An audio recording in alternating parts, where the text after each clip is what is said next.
So what's the motto? I guess like if you had to describe it in one sentence to give a preview. Which one? The motto you've been making. Oh, the most recent one over break, over winter break, I was working on something called interactive action model. It sprouts from this idea that I want to achieve certain things. I want to reach certain states, right? I think everyone has in mind at least some sort of state that they want to reach, whether it's X amount of money or X skills or whatever it is. And I was trying to think of the optimal way to get to a certain state.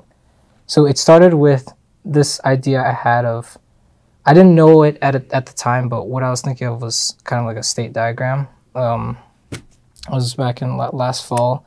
I think last time we met in a circle, I talked about it a bit. It was this, you have this tree, and each node represents the state that you're in. The root node represents the state that you're at from the start, like right now. And your life can branch off like this tree into many different possible states, right? And this tree doesn't have an infinite number of nodes because your life, I guess it's depending on the way you think about it, but the way I thought of it is our life can branch off into a finite number of states. And the way you partition your life into different states is really up to you. But usually people think of it as a finite way, like one state that, like you have a certain state of when you're in high school, for example, and then when you're in college. Like people don't really think of it like a continuous interval of states, kind of. But anyway, like I was trying to think of how to. So say you're at like some root node, you're at your starting point, and you want to get to some spot in the future, right? And how do you navigate through that? How do I represent someone's path through states? I mean, I came with the conclusion that you really only need to maximize two variables. One is like, okay, so in like the infinite limit,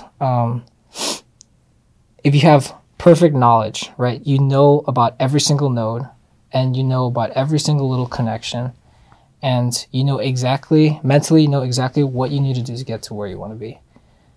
Second thing is, if you have perfect will, then you can go along each step, go level by level, from level 0 to 1 to 2. You can do that without lacking willpower. Like you can do it perfectly. So if you have those two things, you can go step by step flawlessly, and you have perfect knowledge of all these different states. Then you can get to whatever state that you want to be in, right? And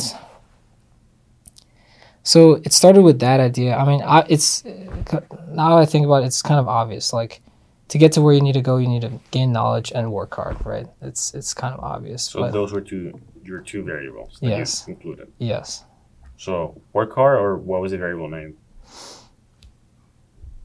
I mean, I just called it like one variable is just to maximize knowledge, and the other one is to maximize effort, really. Okay. And with the two, you can, in the infinite limit, it works, right? You know that with perfect knowledge and perfect effort, you can get anywhere you want to be, right? But it's really hard to show that knowledge and effort are proportional to you being able to get where you want to be. Like, you know, if you have both perfectly, you can. But just because of that, it doesn't mean that the more knowledge and effort the more finite knowledge and effort that you put into, the closer you are to the state that you want to be in. That's not necessarily the case. But I was trying to like justify that in some way, but I couldn't. So basically, I said, I tried to devise a method to attack this knowledge component in a structured way. So how do we gain knowledge effectively to reach the states that we want to reach? So I broke this down into two things: decision making and efficiency. So the first category, decision making, can be broken down further into two more categories, which is like higher level decision making, like what am I going to do? Like what college am I going to go to? What am I going to study? What am I going to major in? What project am I going to take on? Like what events am I going to go to? Who am I going to meet? Things like that. Like higher level decisions is one part of that decision making category. The other is now that you've had these higher level decisions, like I'm gonna go along this career path or whatever, you select certain tasks. So that's the decision making component. The other component is efficiency, right? So it's this idea that you want to not just work hard but work smart, right? And this incorporates some sort of, like, you need some sort of knowledge to be able to work hard. Like how some sort of knowledge to be able to work smart. Like it's useful to be able to know how to organize tasks effectively so that you complete them efficiently. It's also useful to know, like, given a specific task, right, how do I execute that efficiently? So say I have to read 20 pages of a biology textbook, right? One way people take notes is usually by, just jotting down bullet points, things like that. But I was doing some research. It seems like one way to learn more efficiently is to map these concepts on some graph.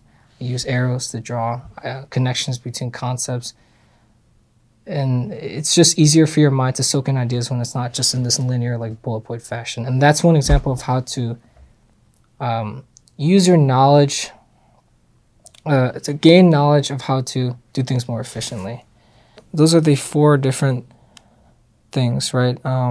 So to recap, like, going back to the tree, you need to try to increase two variables, knowledge and effort. Knowledge can be broken down into decision-making and efficiency. Decision-making involves high-level decisions and lower-level, like, decisions regarding tasks. And the efficiency is the kind of the way you organize tasks once you've chosen them. And given a task, how do you act efficiently? As for effort, I didn't really go much into that, like how to improve willpower and improve the way you exert, like how much effort you can exert in a particular direction. I think that might come down to, like, trying to develop habits, because when you develop a habit, it's much easier for you to execute that task, even if initially it's very difficult. And so habits, and also just general maintenance, like exercise, sleep well. That just, when you're low on sleep, you can't really focus well, and it's hard to maintain willpower. So